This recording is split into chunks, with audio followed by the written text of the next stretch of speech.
It's 1980, and Mayor Monica Myers is in charge of Betterton, Maryland. It's a small beach community across the bay from Baltimore. Mayor Monica sees herself as a true municipal worker. She takes this job extremely seriously. She feels like if she is going to be in this leadership position, she needs to know how everything in the town runs, especially in those infrastructure-type jobs. And one of these things is inspecting their sewage treatment facility. One morning at 6 a.m. like normal, she goes to test the sewage plant. This sounds benign, but it's not. These are giant 15-foot tall vats of human excrement and waste. She climbs up the narrow stairs, gets to the catwalk that is above these tanks, and she slowly leans over the railing to try to get just a small sample from the top of the vat.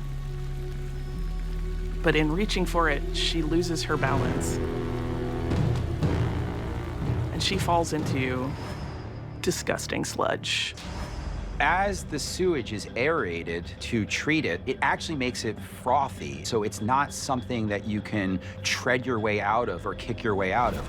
But also, the mechanisms are causing a current at the base of these, so it's a losing battle. There's almost no way a human could actually fight their way out of this foamy sludge.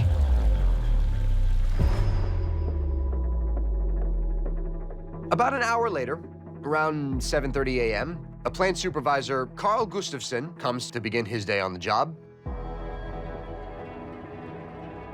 And he notices on the catwalk above the vats, Mayor Monica's kit, but there's no Mayor Monica.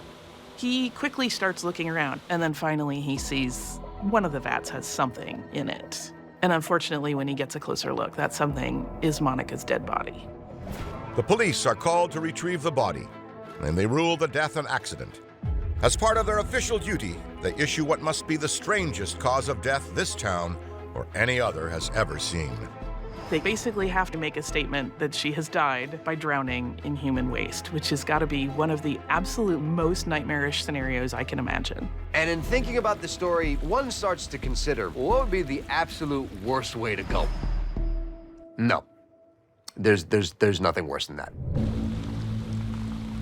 Being buried alive has long been considered one of the worst ways to die.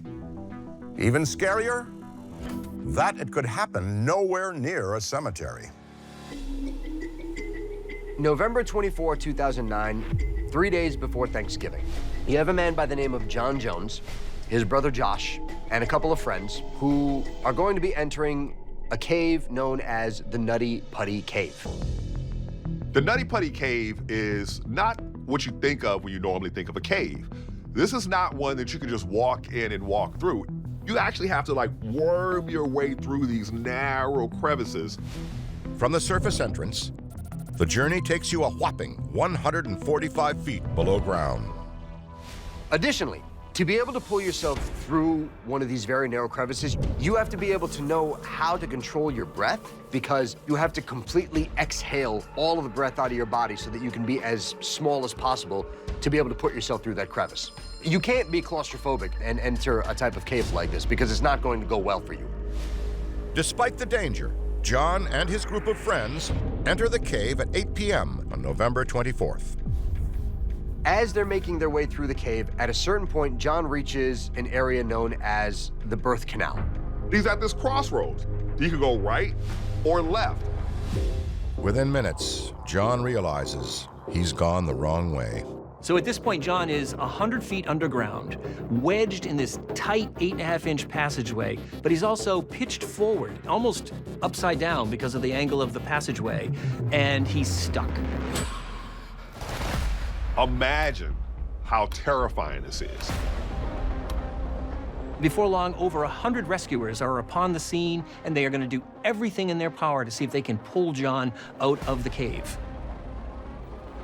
The rescuers set up a pulley system, and they tie ropes to John's legs, and they attempt to winch him out of the place where he's stuck.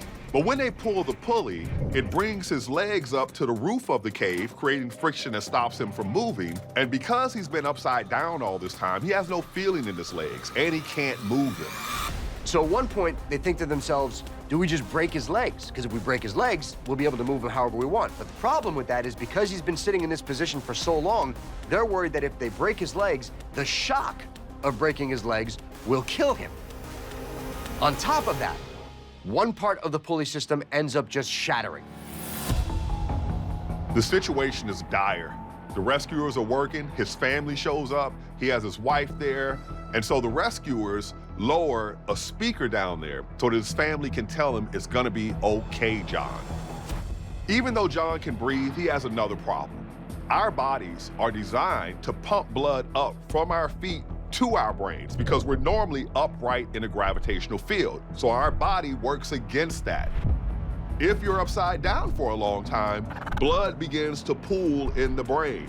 The heart has to work extra hard to get it out. So John is starting to have issues with his brain. He's hallucinating, and things are getting bad slowly, but constantly. At this point, it's been over 20 hours that he has been in this position. Ultimately, John dies of a cardiac arrest on November 25th, 2009, shortly before midnight. Rescuers worry that recovering John's body from the cave is too risky for their team, so they decide against it. The Nutty Putty Cave will be filled with concrete, thus entombing John Jones in his final resting place. A plaque is put up to commemorate him, and to this day, the cave is forever closed to the public. It's time to hit the hay. You brush your teeth, get into bed, kiss your wife goodnight, and close your eyes. But you can't fall asleep. So maybe you try counting sheep until you're interrupted by something surprising. It's the middle of the night in Caratinga, Brazil. 45-year-old João Maria de Souza is lying in bed with his wife, Lynn.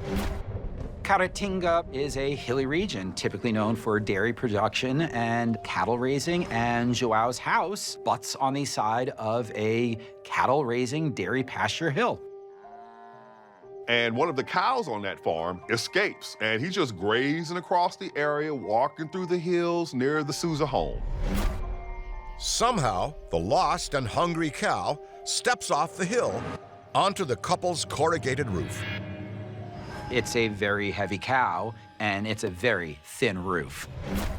Eventually, as the cow puts its full weight on the thin corrugated roof, it gives way. And this 3,000-pound cow falls 8 feet right onto the bed that João and his wife are sleeping in. As crazy as it seems, even though João and his wife are sleeping side by side in the same bed, she is unscathed, untouched, but she is awakened. Joao's wife wakes up next to her husband under a cow, immediately calls for medical care. Unfortunately for Joao, his legs are fractured and he has massive internal bleeding, and he will eventually pass away.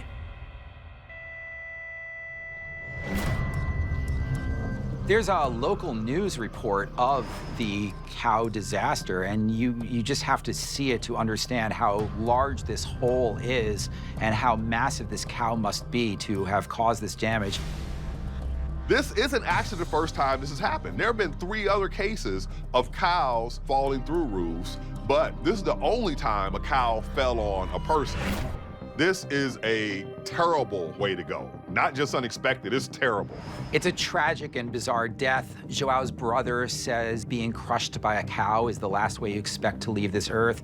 And his mother said, I did not raise my son to be killed by a cow. As for the cow actually escapes unharmed. There's nothing wrong with the cow. if these stories teach us anything, it is that death, just like life, can be full of surprises.